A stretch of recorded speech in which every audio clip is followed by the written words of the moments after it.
Hi,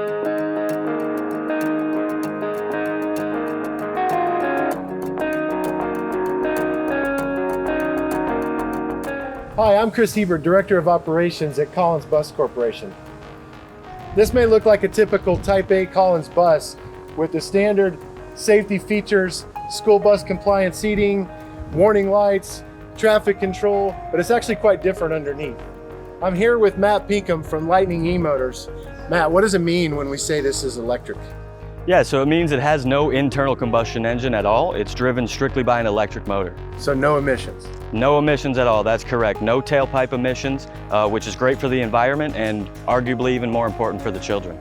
Well, that's great. Tell me more. The traction motor is the electric engine which propels the bus along the road. There's a single-speed gearbox, so there's a smooth acceleration with no shifting. This gearbox drives the drive shaft, which runs to the rear axle. We've got 4 lithium-ion battery packs with enough energy storage to drive over 120 miles. Then we have the thermal management, which keeps those batteries in their Goldilocks temperatures, so it's not too hot and not too cold. A power inverter converts the DC electricity that comes from the batteries to AC electricity that powers the motor. Then we have various accessories which provide power steering, cabin air conditioning, and heat, and so on. And finally, there's an onboard controller, which is basically the brains of it all. Matt, you mentioned thermal management for the batteries. Why is that important?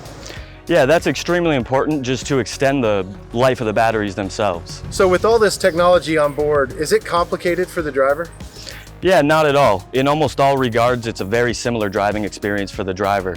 Key it on, wait for the ready indication, push the accelerator pedal, and you're on your way. The driver won't even know that they're driving an electric vehicle. Well, not quite. There's a few key indications that are different. Firstly, it's a lot quieter. Second of all, it's a lot quicker and smoother acceleration because of the torque output of the electric motor. And lastly, regenerative braking. Regenerative braking? Tell me about that.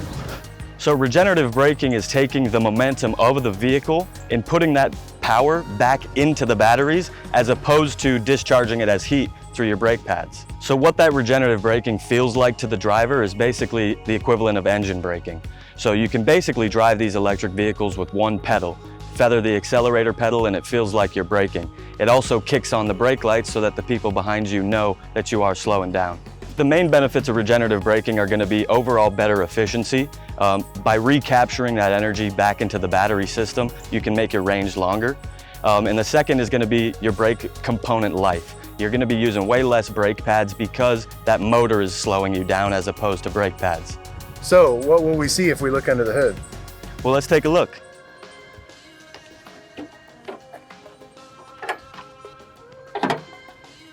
So it looks quite a bit different than a gasoline engine, doesn't it? So in here we've got various components that operate the vehicle. Controllers, power distribution, different things of that nature, as well as the existing 12-volt battery. Oh, so there is an alternator. There is not an alternator. So we've got basically the equivalent component of an alternator, which we call a DC to DC converter. It takes high voltage DC current from the batteries, steps it down to 12 volt to keep your 12 volt charged. Very cool. Let's take a look at the driver's environment.